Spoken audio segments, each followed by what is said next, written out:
আসসালামু আলাইকুম সবাইকে। বাইরে তো অনেক বৃষ্টি হইতেছে, তো ভাবলাম একটু ফুচকা খাওয়া যাক আজকে। তো এদিকে ভাবি আলু ভর্তা, ডাল সবগুলো নিয়ে নিছে মাখার জন্য, আর আমি ফুচকাগুলো ভাজি করে নিতেছি। মাশাআল্লাহ, আমার ফুচকাগুলো অনেক ভালো হইতেছে।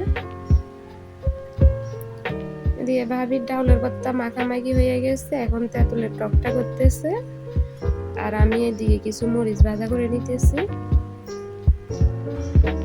তো দেখতেছেন সম্পূর্ণ কমপ্লিট হয়ে গেছে।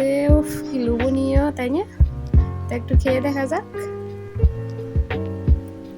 ডিমটা দিতে ভুলে গেছিল, এখন দিতেছে।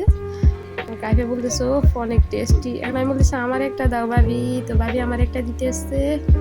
আহা, কি মজা কি মজা।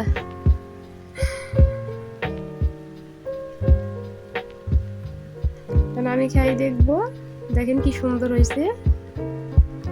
আল্লাহ হাফেজ।